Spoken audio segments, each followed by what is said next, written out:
Fala pessoal, paz do Senhor Jesus para você, Vini e Rafa aqui em mais um episódio do meu, do seu, da Rafa, do nosso Café com Debate, um local seguro para que a gente possa aprender e ser instigados, né Rafa, a frequentar a EBD mais próxima de onde você mora, não é Rafa? Exato. Então a gente queria convidar vocês, comenta aqui embaixo, nós estamos chegando ao final de um trimestre, então a opinião de vocês é muito importante para nós. O que vocês acham que precisa ser melhorado? O que vocês gostariam de ver nos próximos episódios, né, Vini? Porque aproveita, porque hoje nós temos a presença de uma pessoa aqui que pode atender os nossos pedidos. Com certeza, com certeza. E lembrando vocês que a gente sempre pede para que vocês participem, porque não é sobre engajamento, né, Rafa? Não, é sobre relacionamento. A gente quer saber o que você está achando, para que a comunicação e você consiga entender de forma mais fácil e prática. Não é verdade, Rafa? Exato. A ideia é que vocês aprendam com a gente. É isso, Rafa? Rafa, fala para mim uma coisa. Qual é o tema da lição de hoje? O tema da lição de hoje é do julgamento à ressurreição. Sensacional, Exatamente. profundíssimo. Exatamente. E aqui, antes da gente apresentar o nosso participante, o nosso convidado de hoje, não é? Como ele mesmo disse, eu não vou adiantar, como ele mesmo disse, vamos no passo do gado. Vamos devagar, vamos esperar, que a gente já vai apresentar ele para vocês. Rafa, fala pra gente o texto áudio da nossa lição. E quando Jesus tomou o vinagre, disse, está consumado. E inclinando a cabeça, entregou o Espírito. Exatamente. Já introduz pra gente a verdade prática de hoje? Claro, a verdade prática diz pra gente o seguinte. Na cruz, Jesus triunfou sobre o pecado. E na ressurreição, ele conquistou a vitória sobre a morte. Muito forte isso, na verdade, Rafa. Demais da conta. E agora vamos chamar ele, porque a gente vai ocupar esse tempo e deixar com que ele compartilhe com a gente conhecimento. Muito bem-vindo, pastor Gilead. Obrigado, gente. Vini e Rafa, um prazer estar aqui com vocês mais uma vez, o pessoal que nos acompanha aí. Muito bom estar no Café com Debate. Obrigado pelo convite para estar aqui. Muito obrigado, pastor.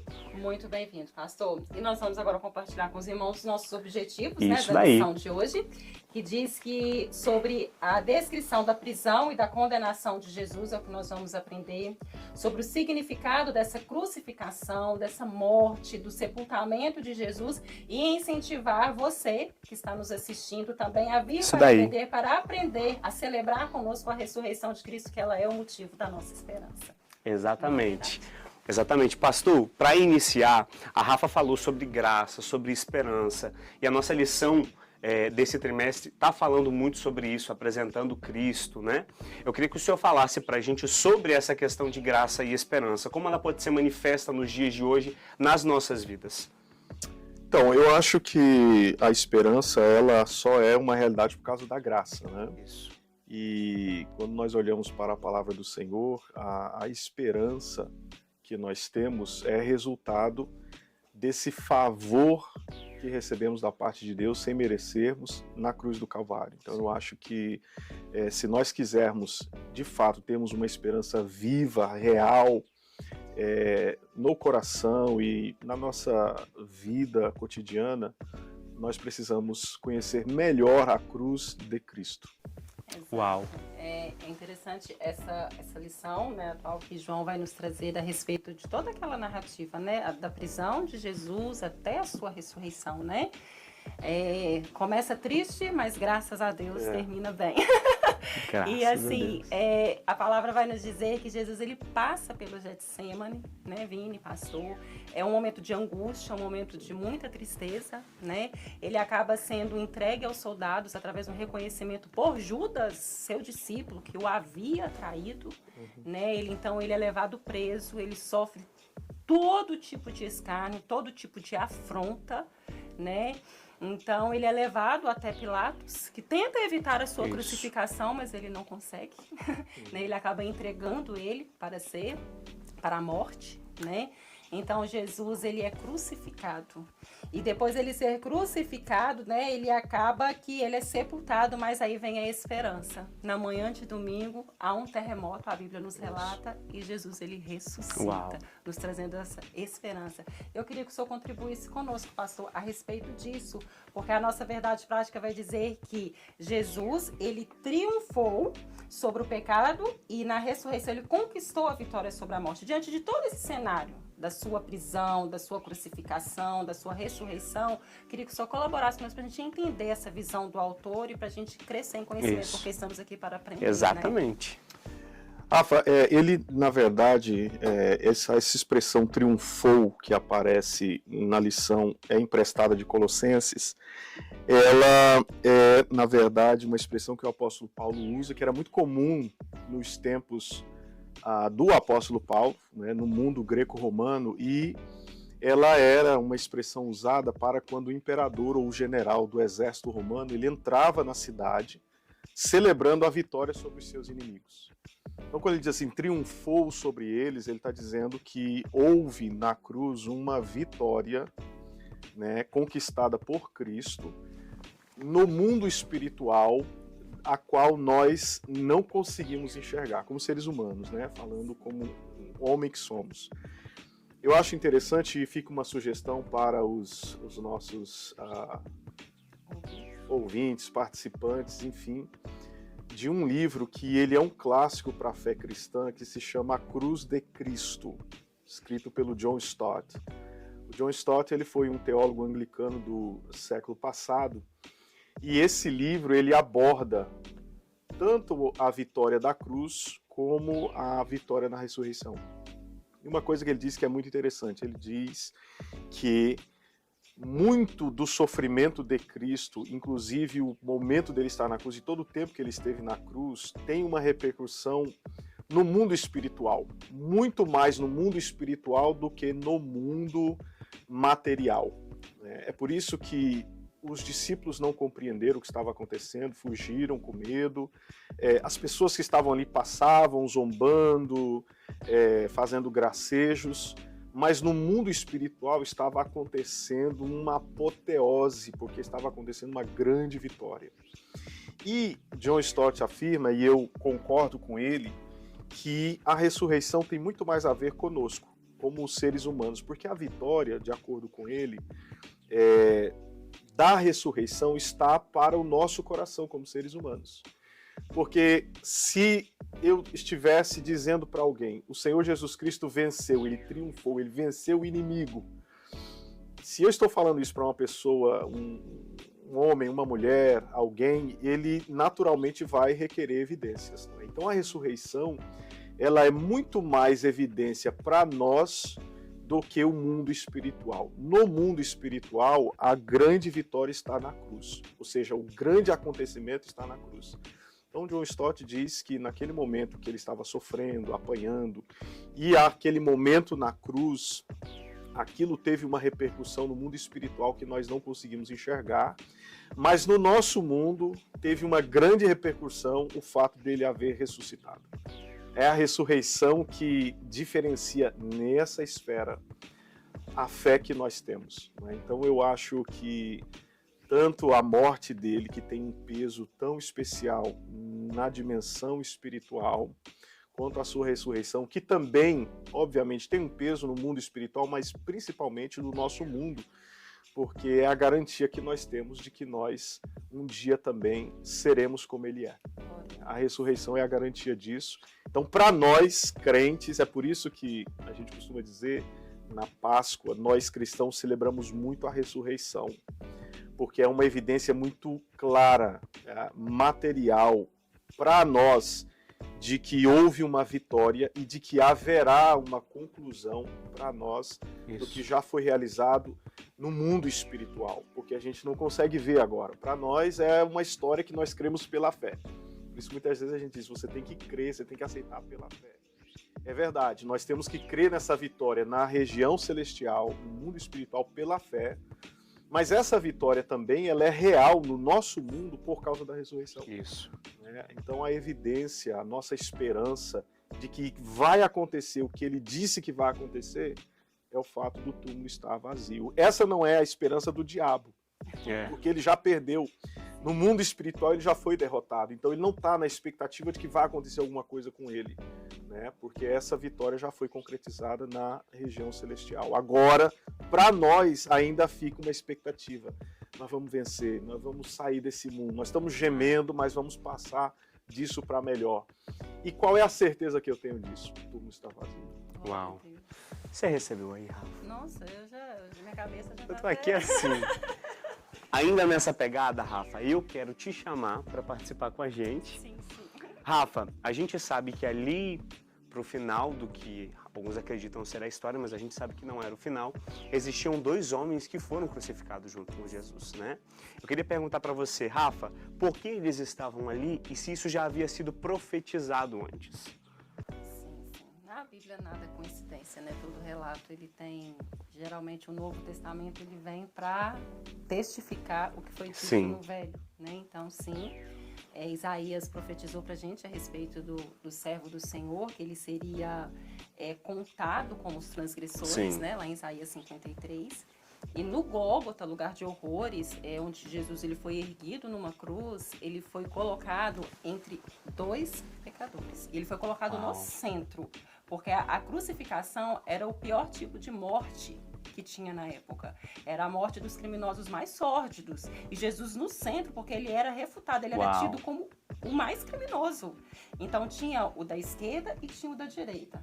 O da esquerda, o da direita, um deles zombando de Jesus e o outro reconhecendo as suas culpas e pedindo para estar com ele, para que ele tivesse misericórdia. E Jesus fala com ele: hoje ainda você estará comigo no paraíso.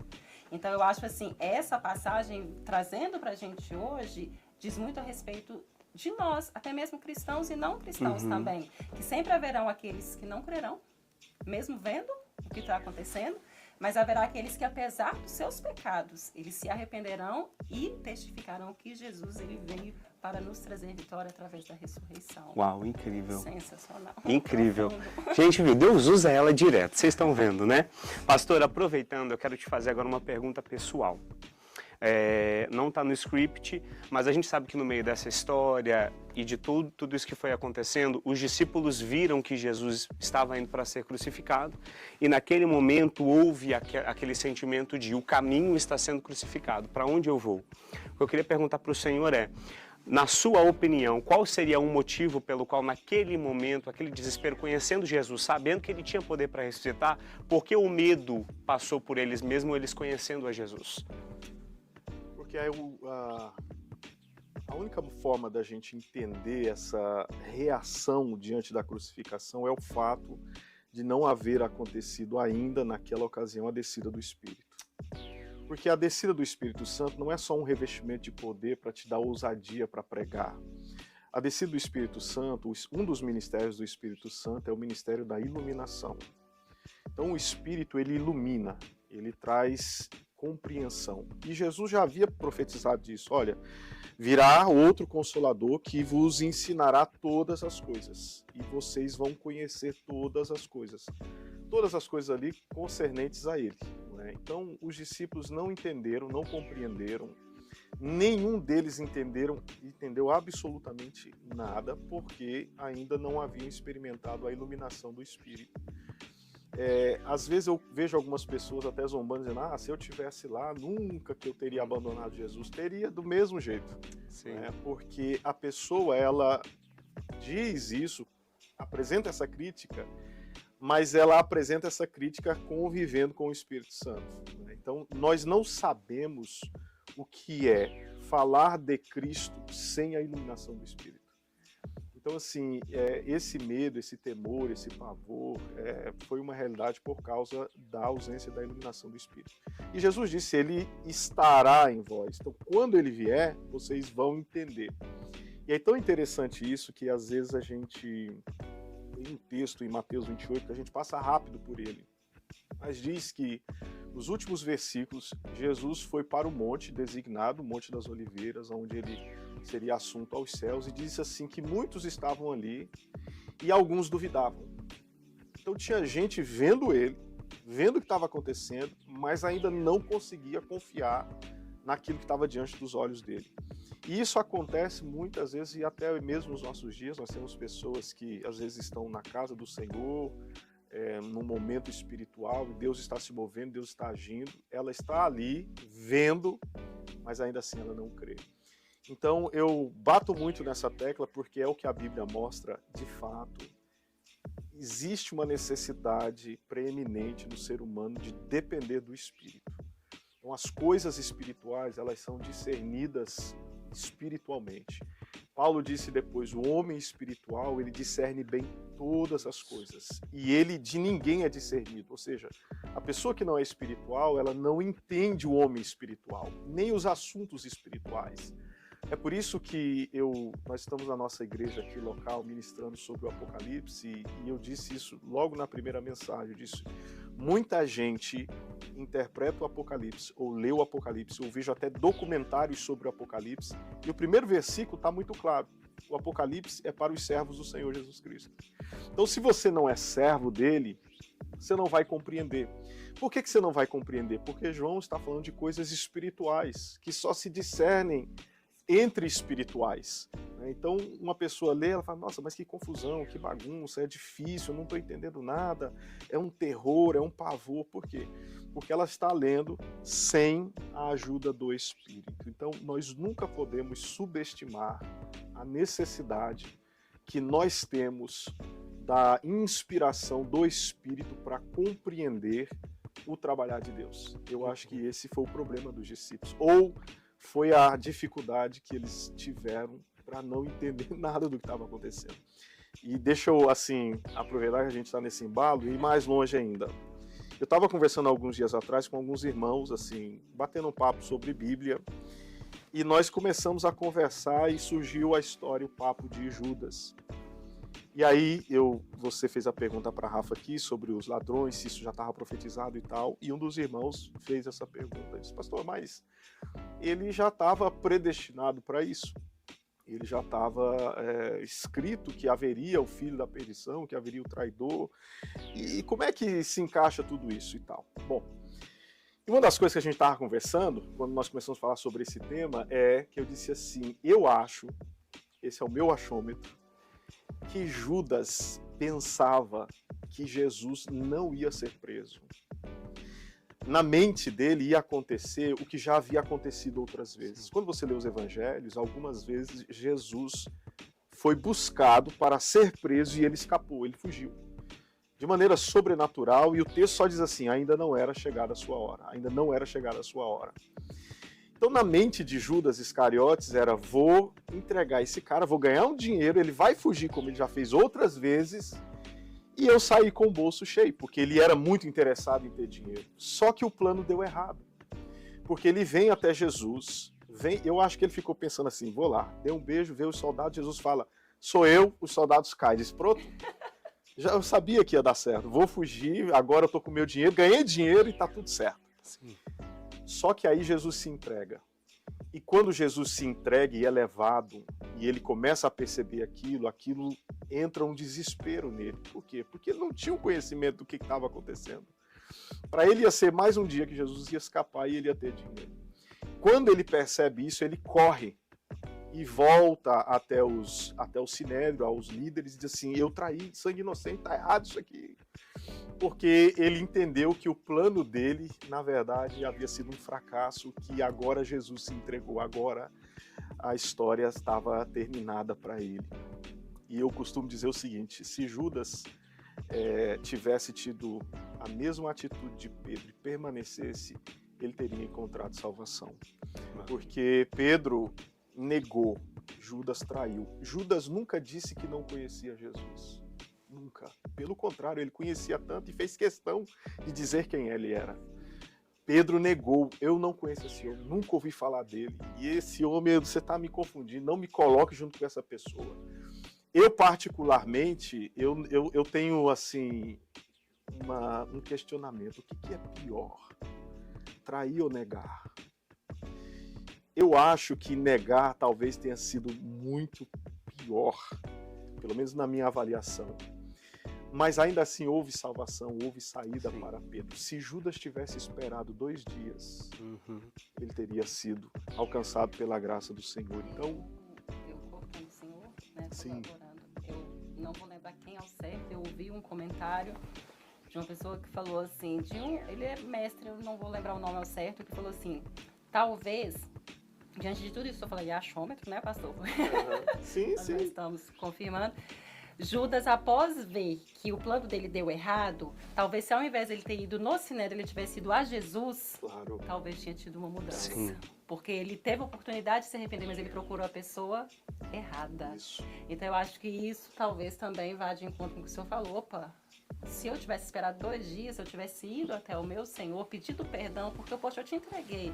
Eu, assim, no meu achando, eu tenho certeza que se fosse um arrependimento real, ele tinha sido salvo. Com certeza, até pelo fato de Jesus nunca ter denunciado ele. Exato. Ele já cometia crimes, porque é um crime, não era apenas uma questão imoral, roubar o dinheiro, era um crime de Sim. Vou fato. chamar de amigo, pastor. Exatamente, e ainda assim o Senhor esteve com ele, nunca o denunciou. Você é um ladrão, você está roubando o ministério, nada. Então, assim, eu acredito que se ele tivesse esperado mais alguns dias, se ele tivesse essa compreensão, certamente não teria tido o fim que teve. Uau. Agora, deixa eu só, talvez você pode ficar aí na dúvida, mas então ele estava predestinado? Não, ele não estava predestinado a ser essa pessoa. Eu gosto muito do que o C.S. Lewis diz sobre a questão da soberania de Deus. Ele diz que Deus é como se fosse o diretor de uma obra de teatro. E ele tem os papéis do traidor, do salvador, do amigo, do inimigo, do soldado. E ele colocou esses papéis na mesa. E as audiências estão aí. Quem quiser pegar o papel, faça a audiência. E Judas fez a audiência, passou no teste e assumiu esse papel. Na teologia, a gente usa a expressão assim, é um estado assumido. Ele assumiu esse papel de ser o filho da perdição. E João diz, né, que o coração dele se encheu. Lucas também diz que o coração dele, o diabo encheu o seu coração.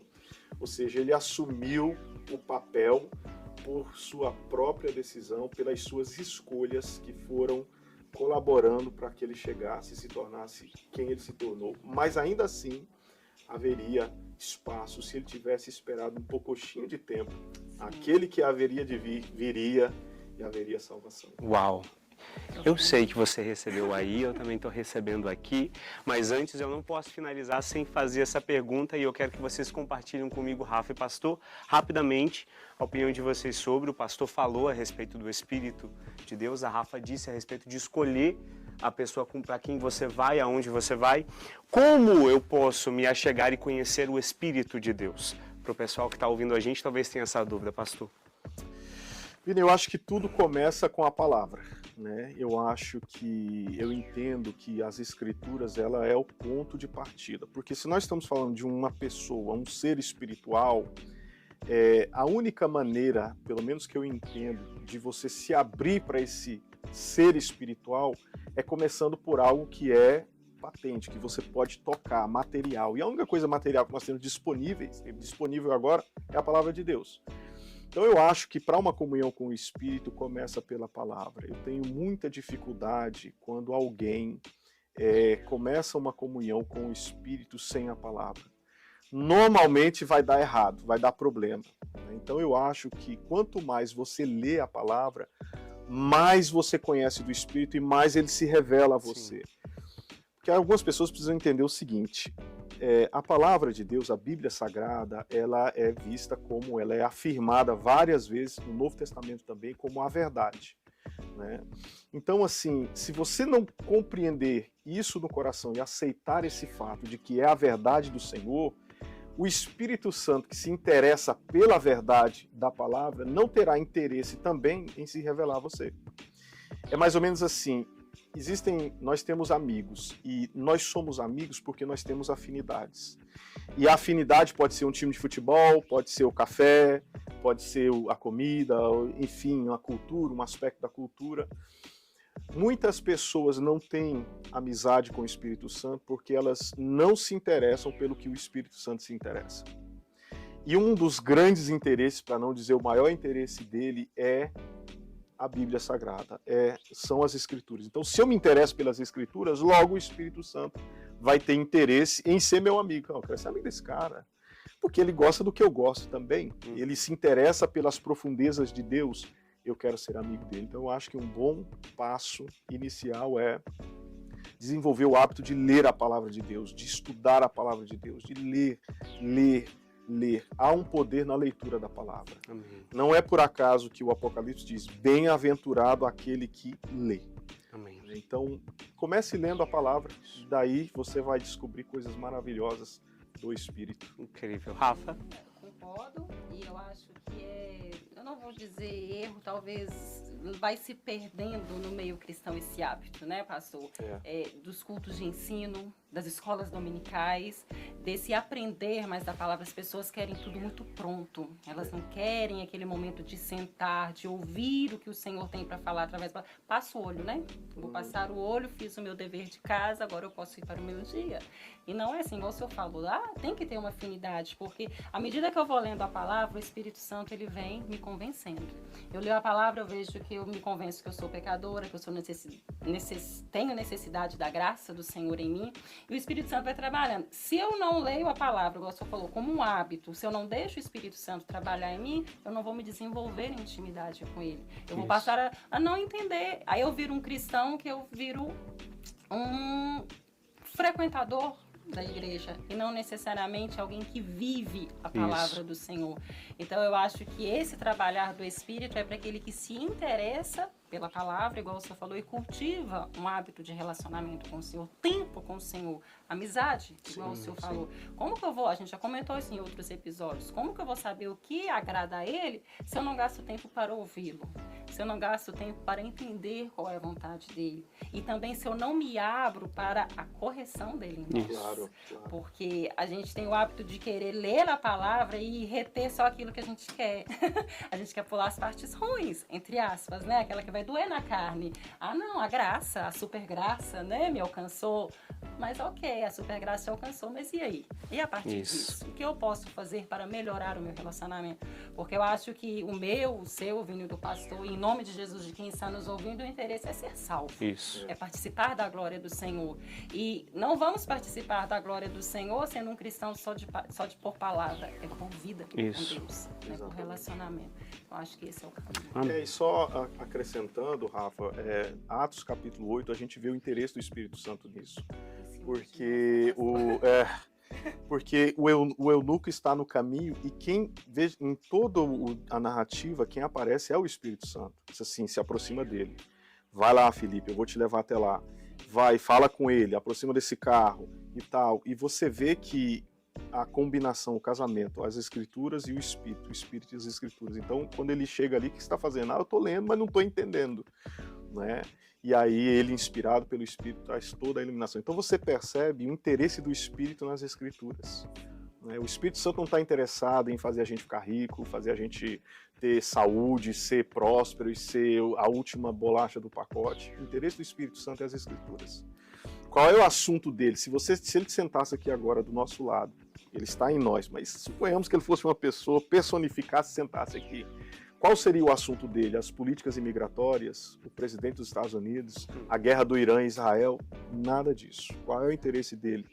Cristo, a cruz, os dons, a ressurreição, a glória do reino que virá. Isso. Esse é o assunto do Espírito Santo. E muita gente não tem amizade com ele porque não tem interesse no que ele tem interesse. E é algo assim que vai brotando, né, pastor? Aquele que tem intimidade com ele, quanto mais escuta ele, mais quer escutar. Exato. Quanto mais ouve dele, mais quer ter relacionamento com ele. Nunca acha que sabe demais. Nunca acha que já alcançou o ápice do conhecimento, que já é o cristão, né, pastor? Tem aquela humildade de reconhecer que nós somos dependentes dele. Que é igual o senhor pontuou muito bem no início. Não tem como eu chegar a Cristo e um conhecimento profundo dele, o Apocalipse, por exemplo, se eu não tiver o Espírito Santo, se eu não tiver ele me guiando. E tomado por ele, Rafa, nossa expressão vai ser aquela de Ezequiel, né? E aí, o que você acha desses ossos aí, Senhor? Exato. O Senhor sabe, eu só estou aqui para aprender. Eu acho que quanto mais um crente é espiritual, quanto mais ele tem comunhão com o Espírito, mais ele percebe a dependência do Espírito. Sim. E isso é tão bonito. Quando você vê alguém, não, eu vou te ensinar como é que é, eu vou falar com você, eu sou o cara, eu sou PhD, eu sou não sei das quantas, eu entendo não sei das quantas. Eu não digo que ele não tem o Espírito, mas eu digo que a comunhão dele anda meio... Tá faltando algo. Tá faltando mais coisa, não é? Porque quanto mais você se aproxima dele, menos você aparece. Né? Aquela sensação de... Eu preciso aprender demais ainda, eu não sei nada, eu estou aqui... crescendo ainda. Não, Né? e assim, como que ele envergonha o nosso ego. No sentido que você acha que esse que tem o conhecimento é aquele que sobe no altar e fala, uau, agora o fogo vai descer, a glória vai vir, o Senhor vai operar. Aí, às vezes ele entra, fala, não que o conhecimento não seja importante, né, pastor? Não que a gente conhecer, igual você falou, estudar a Bíblia seja importante, mas conhecimento sem vida com Deus... Me preocupa muito, Rafa, o estado atual dos púlpitos das igrejas. Quando eu vejo um pregador dizendo assim, olha, agora eu vou te dizer uma coisa que você nunca ouviu antes. Agora é a última revelação. Eu tenho aqui uma chave que vai mudar a sua vida. Eu tenho, olha, isso aqui é uma coisa quentinha do céu e tal. Me preocupa isso, porque não é o Espírito. O Espírito não fala assim. O Espírito nunca fala dessa forma. E a gente pode aqui conjecturar, ali é a humanidade dele falando, é o ego, a soberba e tal. Mas o Espírito Santo, ele não vem com essa intenção e nunca fala dessa forma. E quando você lê o Novo Testamento, você vai descobrindo essas coisas. Como é que ele trabalha? Então, pelo menos a minha vida diária, eu caminho assim. Quando, em qualquer situação que eu me encontro, na minha mente, é como se eu estivesse fazendo assim na Bíblia. E agora, Deus, o que o Senhor faria assim? Aí eu vou, aonde está na Bíblia isso? O que está acontecendo aqui? E procuro o texto, não tem. Isso não é o Senhor. Eu acho assim, se a gente compreendesse a importância que ter o Espírito Santo e o conhecimento nos ajudaria a alcançar mais pessoas para o reino, porque eu acho que quando a gente senta perto, a gente comenta muito sobre essas tias do coque, né, as senhoras do coque, às vezes pessoas sem estudo, pastor, você senta assim, ela dá uma aula de Bíblia, de relacionamento com o Senhor, assim, que você fala assim, poxa, o Senhor é isso aqui, é simplicidade, é humildade, é vida com ele, coisa que às vezes você vai sentar com a pessoa, vai soltar conhecimento para você e você vai falar, e aí, né, falta algo. Então, eu acho que se as pessoas entendessem que era juntar os dois, Jesus falou isso aos saduceus, né? Vocês erram porque não conhecem nem as Escrituras, nem o poder de Deus. Então, se nós conhecemos as Escrituras e o poder de Deus, que é muitas vezes representado na própria pessoa do Espírito, e unir os dois, nós somos imparáveis. Aí, eu sei que você recebeu muito desse lado, já aprendeu muita coisa, e tem muita coisa para aprender ainda, né, pastor? Com certeza. É só você vir domingo às 4h30 para continuar essa conversa, esse aprendizado. A gente, todos os domingos, nesse horário que eu acabei de falar, depois a gente entra em comunhão ali no Café Girê e tudo que você comprar e consumir ali vai para o campo missionário, não é verdade, pastor? É isso aí. E depois tem o culto. Exatamente. Você ainda fica para o culto e recebe mais ainda durante o culto. Pastor, muito obrigado. Sei que a gente queria falar muito mais. Quem sabe futuramente não abre um Café com Debate podcast.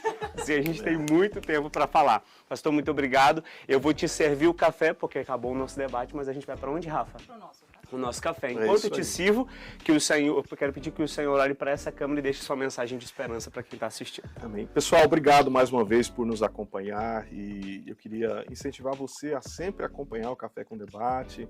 É uma conversa agradável que vai acrescentar muito para a sua vida espiritual. Chame os amigos, passe isso adiante, compartilha com os amigos, com os familiares, porque eu creio que vai ser de bênção para a sua vida. E participe da Escola Dominical. A Escola Dominical é um projeto que eu acredito nasceu no coração de Deus. É uma realidade em muitas igrejas, graças a Deus por isso. E você não pode perder a oportunidade de conhecer mais do Senhor na Escola Bíblica Dominical. Pastor, recebe seu café sem açúcar. É isso aí. Gente, muito obrigado. Eu e a Rafa estamos aqui. Vamos continuar aqui com você até o próximo episódio. Esse é o pastor Giliade, pastor presidente da nossa igreja. E a gente deseja a você um fique com Deus e um tintim de crente. Até o próximo episódio.